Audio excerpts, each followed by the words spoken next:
It's amazing. I wasn't paying a close attention, but it moved. I just used a small jar, but it took a while and I did not really expect it to happen.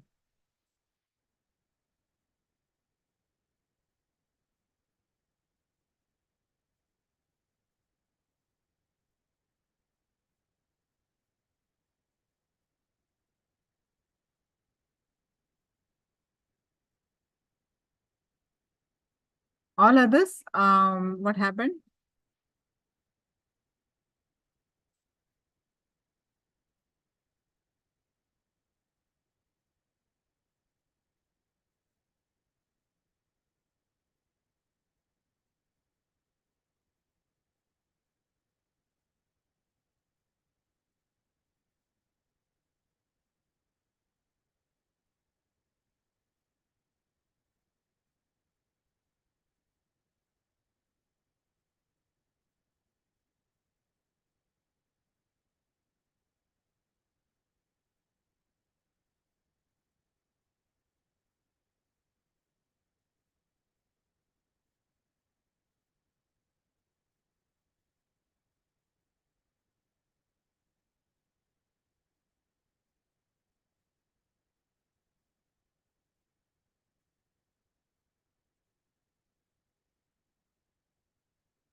Now let's understand the how to prepare for the Nithyananda Yoga.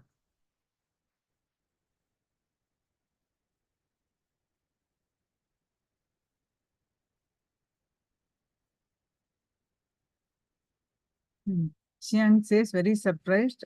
What's wrong with me? I have almost no experience like this. There's nothing wrong. Ma. You just change.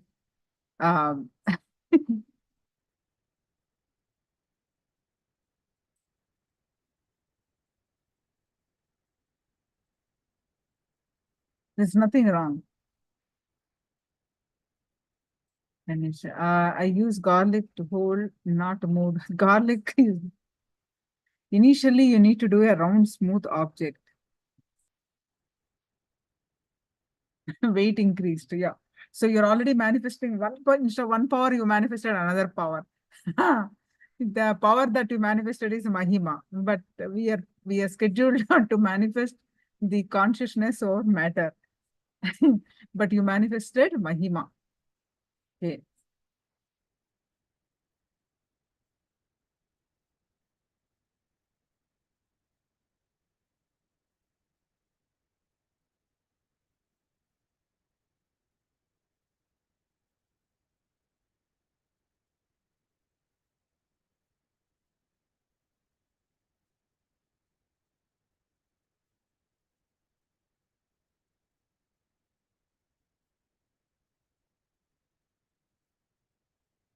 Yes, now let's understand the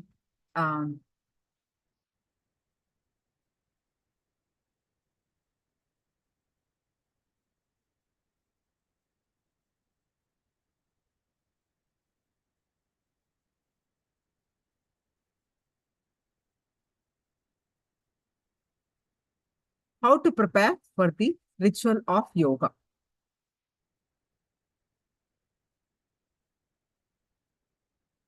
Swamiji said, over the last decade, yoga has explored in popularity.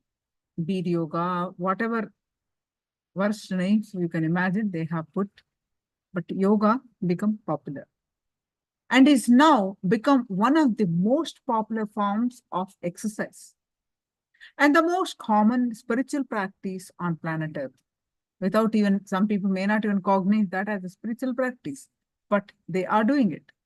But with this growth in popularity on planet Earth,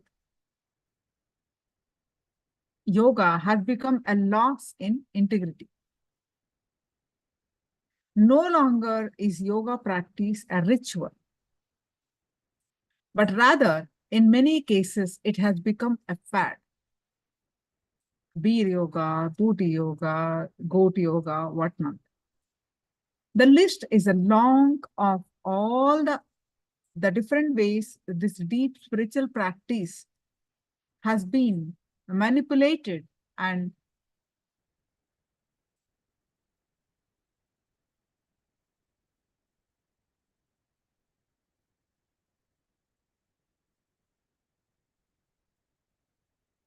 the job of spreading yoga across the globe is done, but the time has come for the authenticity and integrity of yoga to be revived.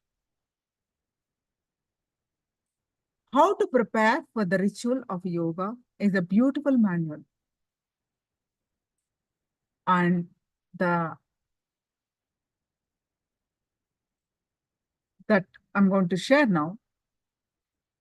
It's from the ancient Hindu scriptures and the Supreme Pontiff of Hinduism, Swamiji, himself revived this ancient scriptural knowledge, preparing for the ritual. So this is how to practice, where and how and all the details, minute details, it's given in this session.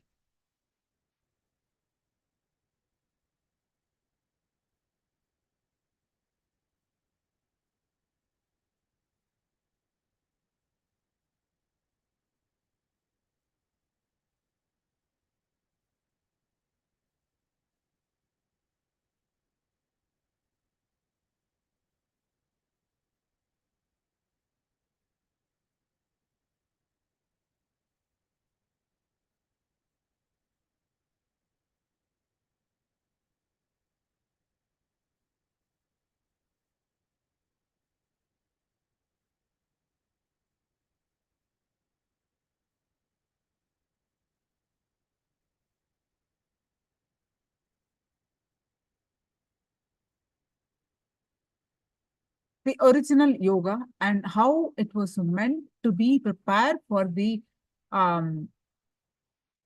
practice of the Nithyananda yoga. The original yoga, the founder is none other than Paramashivoham. Swamiji is reviving through KAILASA's Nithyananda yoga. It is not some new form of yoga, it is the yoga. So, how to prepare? Waking up. First thing is waking up at the Brahma Muhurta. Without any doubt. Best time. Many people do not do yoga too because they have to get up Brahma Muhurta. Without any doubt, the best time for one to practice is during the Brahma Muhurta. A period of 2 Muhurtas, that is about 48 minutes or one and a half hour. Time unit of 48 minutes into 2 actually. So that means about 1.5 hours before the dawn. Awakening and beginning your practice during this time tunes your biological clock, and it is the best way to receive the aging process.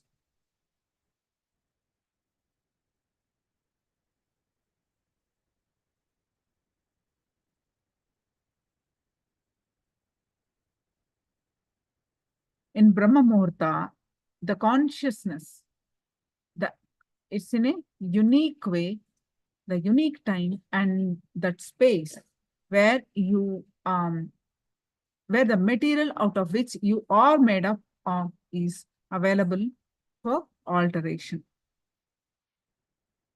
transformation, or manipulation. It is as if you are like a liquid. Anything you try to infuse into your inner space goes in very easily during the Brahma Muhurta. Just like a needle moves into the banana, it can easily enter into your system.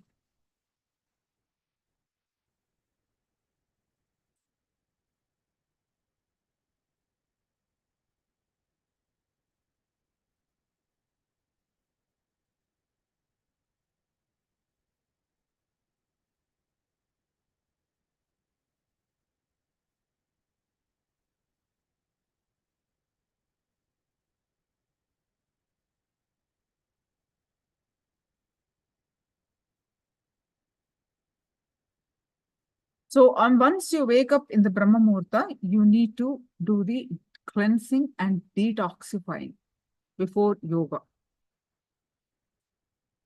Yoga is a science of awakening Kundalini Shakti for the infinite potential energy which lays dormant within all of us.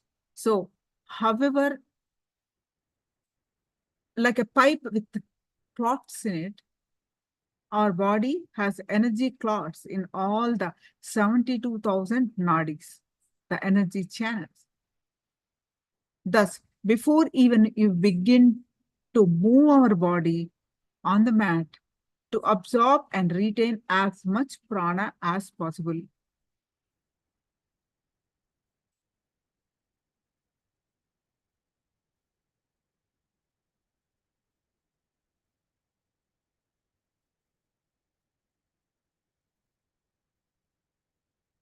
that before even we begin to move our body to the mat, to absorb and retain the prana shakti as much as possible to retain in our body, the yogi should first cleanse and detoxify their body as a daily practice itself.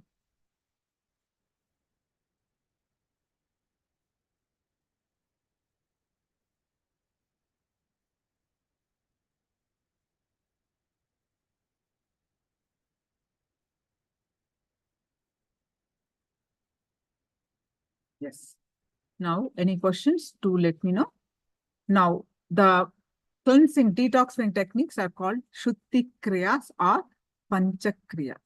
The Shuddhi means Shuddhi Kriyas involve 4 powerful cleansing processes to remove toxins and impurities from your system.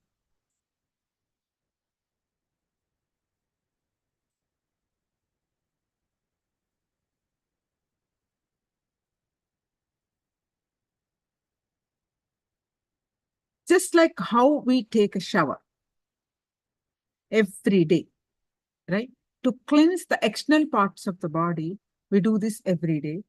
The Panchakriya is a process cleanses the internal organs of our body,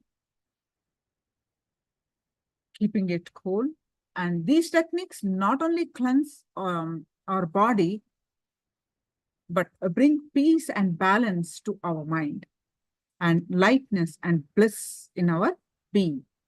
Which is why during the program, Swamiji insists that all the participants do Shuddhi Kriyas every day, so that the heat created during the Kriyas and energy darshans can be removed, and so that the body is able to hold the energy permanently.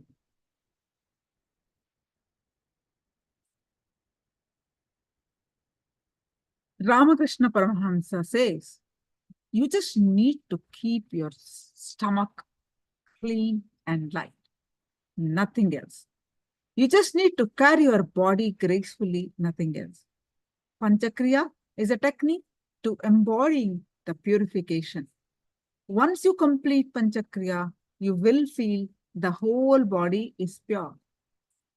Panchakriyas cleanses the body and the haritaki powder is said to have elevated the non-mechanical parts of the brain.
Swamiji says, every morning doing the Panchakriya is not just taking bath. It is detoxification process, decalcification process, and applying Vibhuti and Kumkum is decalcification of your third eye. Taking the Jalabasi, that means enema, neti, the nose cleaning, and the eye cleaning.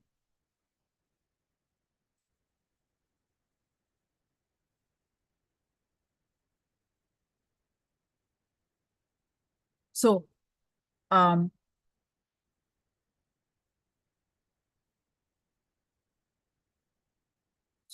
revealed in Avakadhasadas a direct Sastra Pramana from Paramashiva himself on the benefits of Jalabasti, which took place between Sapta Rishis and Devi in the presence of Paramashiva. They were discussing about physiology and health. One Rishi made a statement: if your stomach is heavy, do not believe it's a fat. And then he strongly stated, it's a poo. It's not fat. Then the Devi asked, then what is the percentage? The Rishi responds, 3/4 is a fat and 1/4 is mala. Mala means poo. And then that's when Paramashiva introduced the powerful benefits of Jalabasti. Jalabasti is nothing but enema. Paramashiva himself said, the food which is not digested in the last 48 hours is what we call mala. The food which is not digested for few years, it is called fat.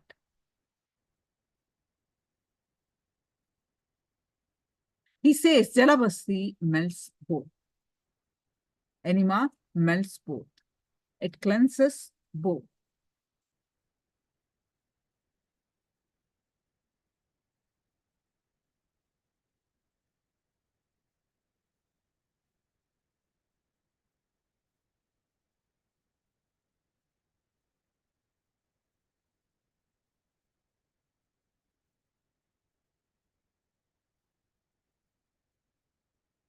Next, Jalaneti. Another powerful technique, cleansing technique, Jalaneti easily removes the muscles and pollutants from your nasal passage and sinuses and allows air, prana, to flow without obstruction. Many people notice how this helps relieve allergies, colds, sinuses, and even coughs. That is, it prevents and manages the other diseases of the respiratory system.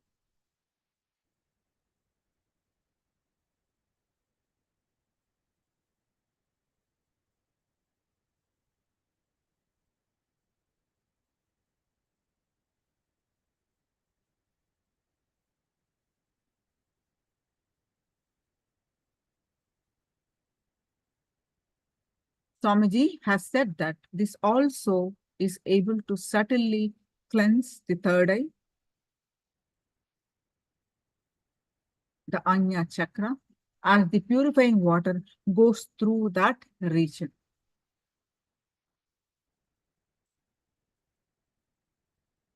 Then Netra Shuddhi, Netra is eyes, cleansing of the eyes.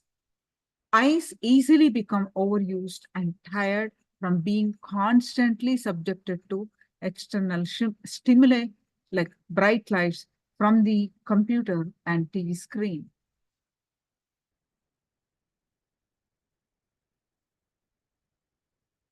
Poor indoor lighting and the irritants of air pollution like smoke, dust, and fire.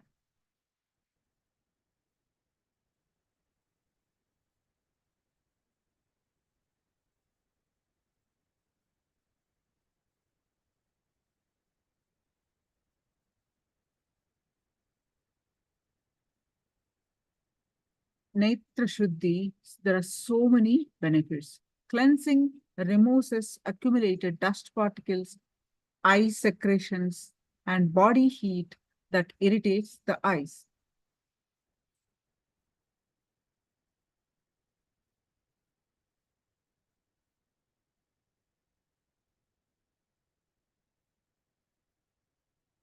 We'll be explaining this Netra Shuddhis in further sessions. How to do that. Then taking the ceremonial bath. Yoga to be done after the bath, not before the bath, and taking shower after the yoga.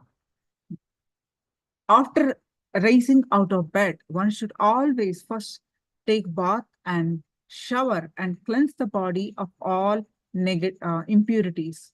Yoga is sometimes referred as to practice. However, it is actually a Hindu ritual, and before all the rituals, sadhana, the spiritual practitioner should cleanse his body.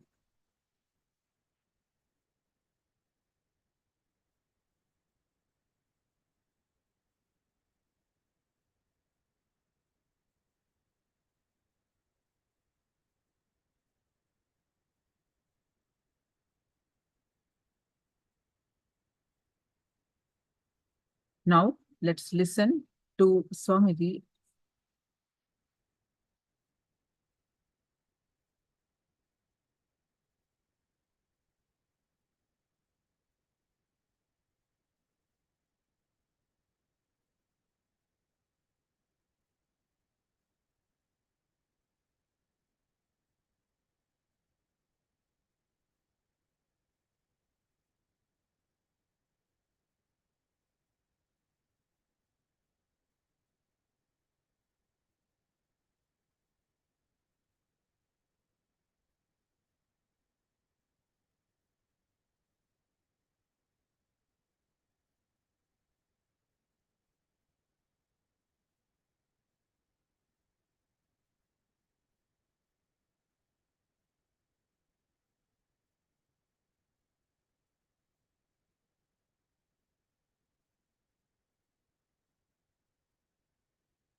Today's sutras. Yoganganushtana tan yoganga anushtanat ashuddhi shaye jnana diptihi aviveka kyateha.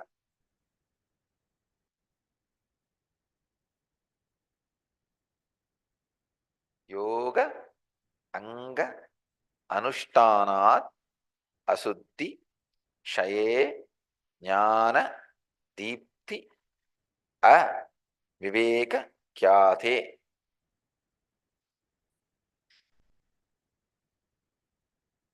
Swami Vivekananda translates this sutra as, through the practice of different parts of yoga, the impurities are destroyed and knowledge is kindled, leading up to discrimination. Swami Prabhavananda translates as soon as all impurities have been removed by the practice of spiritual disciplines, the limbs of yoga, a man's spiritual vision, opens to the light-giving knowledge of the Atman.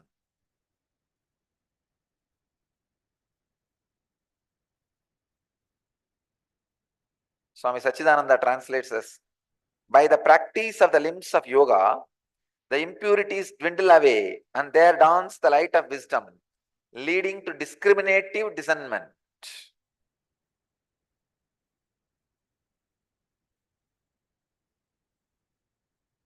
Again in this science, Patanjali emphasizes in the sutra. The sutra is in the second chapter, 28th verse, in the whole Yoga Sutras, 79th sutra.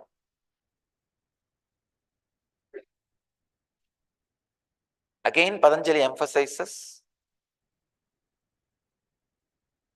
in the sutra, practicing all the limbs of yoga.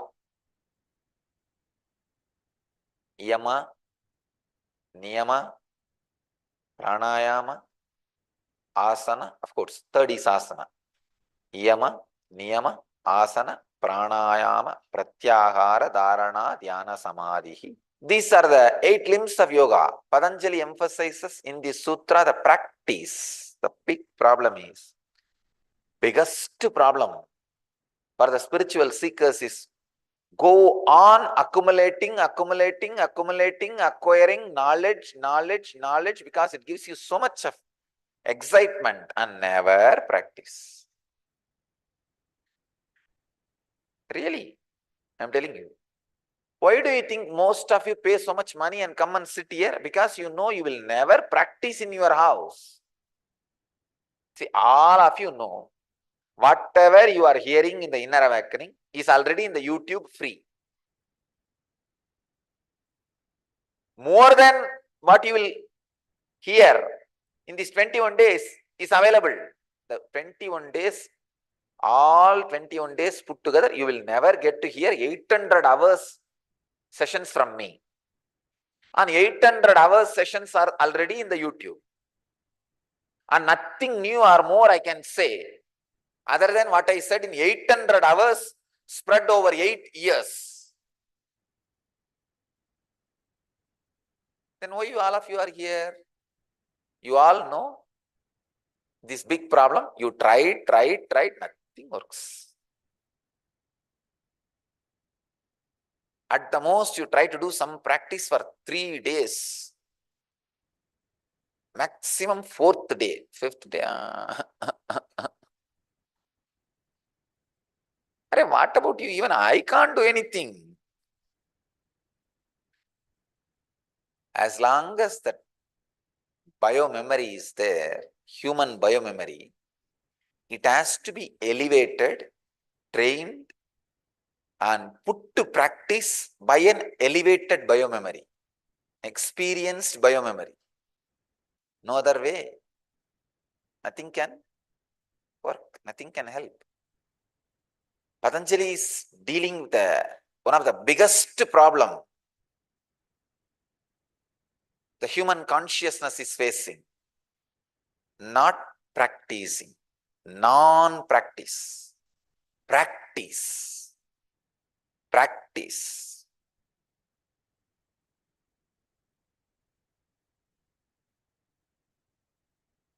End of Bhagavatam. There is a very beautiful commentary for Bhagavatam. Somebody asks the Bhagavatakara, Sugabrahma, is there, see, you describe thousands of auspiciousness happens when an incarnation happens on the planet Earth around him. Is there one bad thing, one thing can go wrong? Not even one bad thing can happen, not even one thing can go wrong.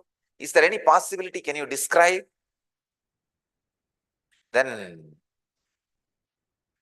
Bhagavatakara takes a lot of time, then suddenly wakes up and says, yes, one thing can go wrong. All the rishis got curious. What can go wrong around an incarnation? Come on, tell us. He says, because of his abhayam and sharanam and aishwaryam, people can become lazy, take him for granted, and not establish themselves in the truth and suffer after he leaves the body, which happened to the Yadava community. Understand? Whole Dwarka, Yadavas, they all were in ecstasy when Krishna was in the body. But unfortunately, the abhayam, sharanam and aishwaryam, the abhayam, the refuge he gives, and sharanam, the moment you touch his feet, any problem you have disappears and dissolves. So you don't understand the problems can haunt you. The problems never look as problems as long as his sharanam is there. You are at his sharana, at his feet.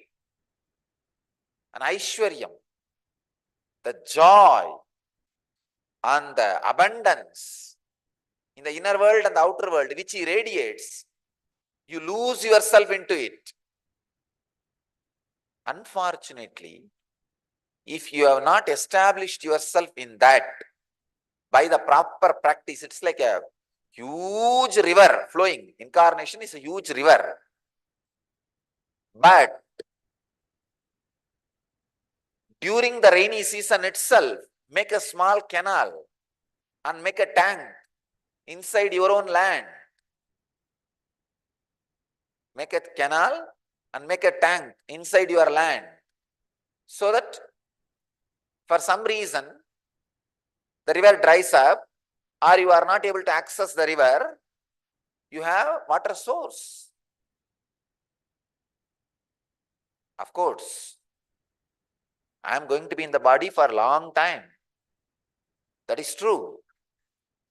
But who knows, you are going to be in the body and around me. So the moment you have the connection, you have the time, opportunity, establish yourself. That is the reason I insist on this morning sadhana.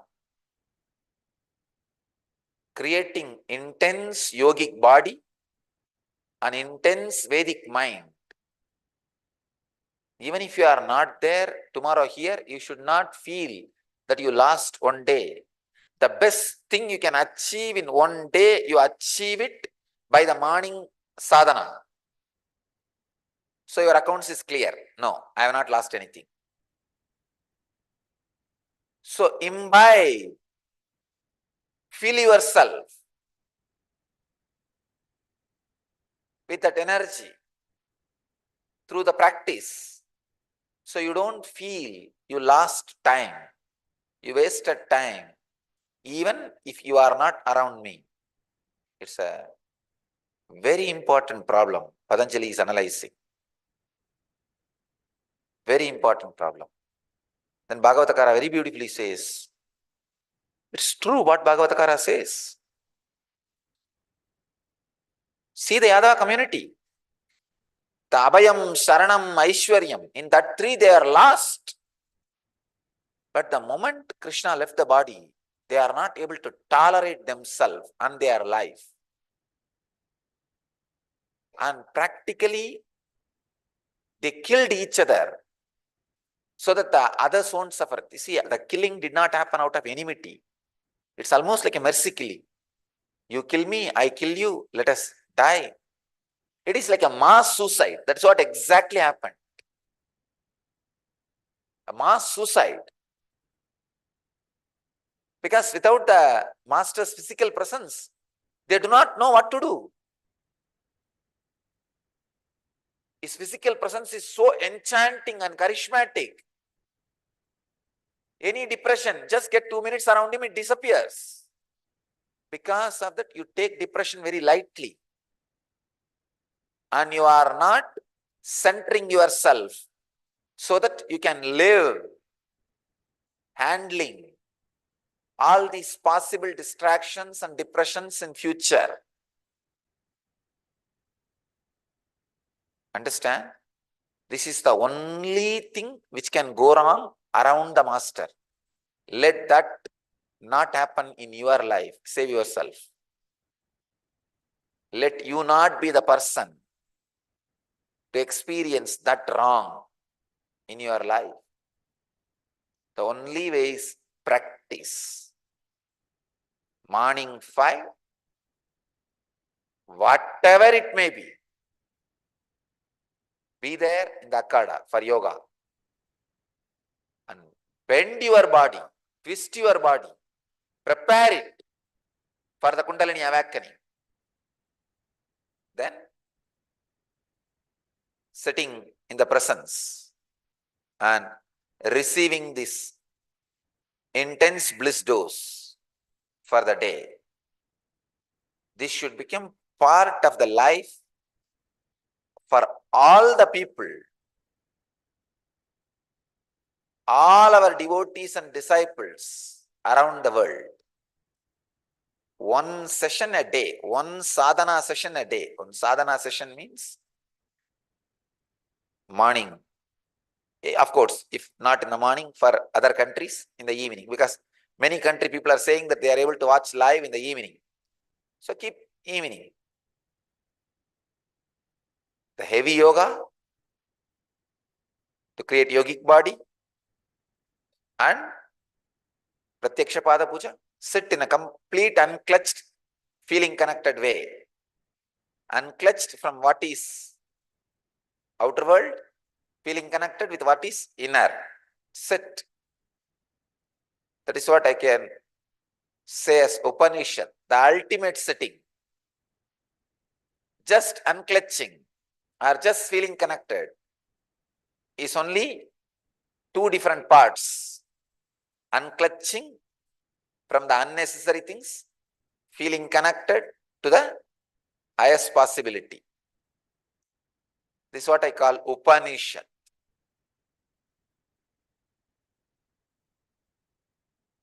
Upanishad is more deeper than Zazen. In Zazen, you sit unclutched. In Upanishad, you melt also with the feeling connection. So, every day, sadhana, Upanishad, and above all, naturally,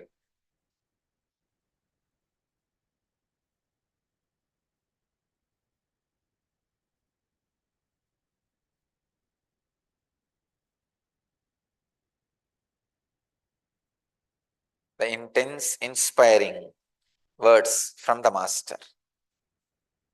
So understand,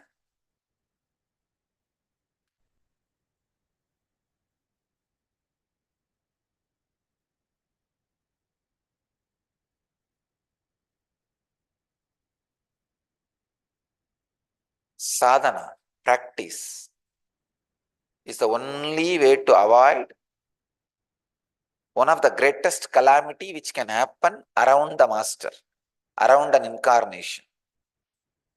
No other calamity is possible around the master.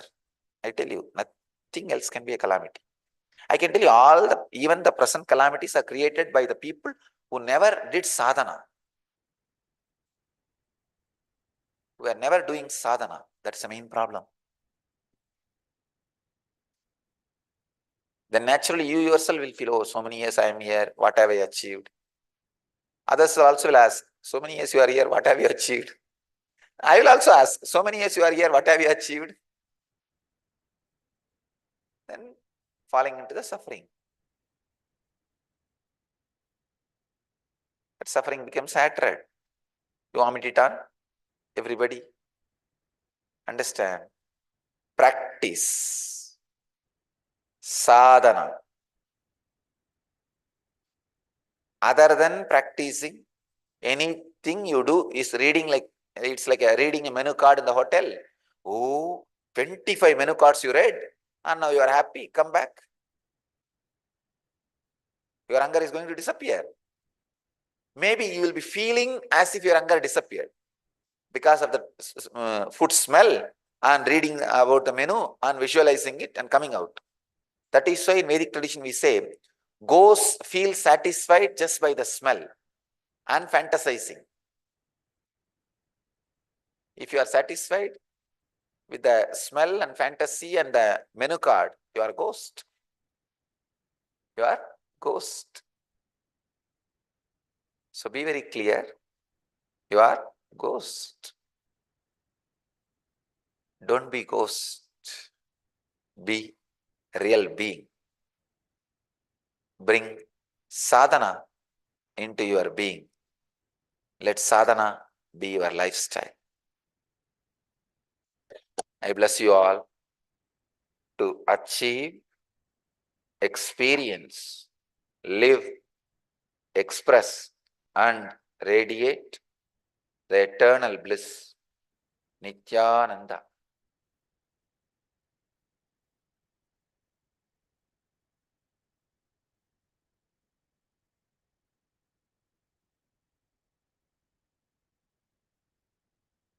Yes. Let's do section. So reach straight the objects. Yes. Straight consciousness.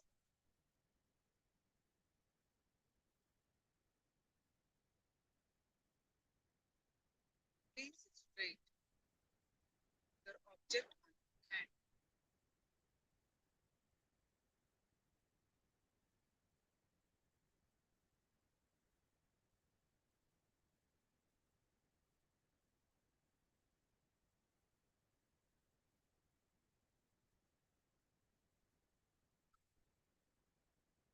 Sit straight with your head neck back straight. Then visualize Swamiji's form in your third eye. Any thoughts that are coming now, let it come, let it go. You bring your attention back to your third eye again and again. And continuously chant the Maha and experience space. That space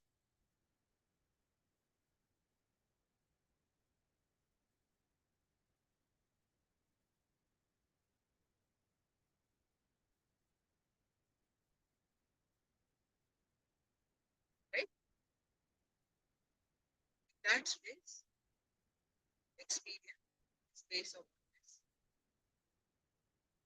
Chanting intensely, chant the experience the space of oneness. That space. Declare the object and vibrate. Let's start the manifestation. Please start chanting Mahavakya.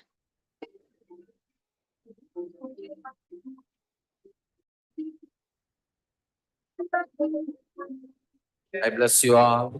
Let you all open all your three eyes and manifest the powers of Mahasadashiva. Om Nithyananda Paramashivoham.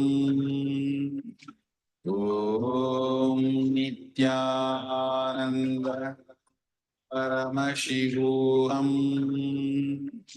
Om Nithyananda Paramashivoham. Om Nithyananda Paramashivoham. Om Nithyananda Paramashivoham. Om Nithyananda Paramashivoham. Om Nithyananda Paramashivoham. Om Nithyananda Paramashivoham.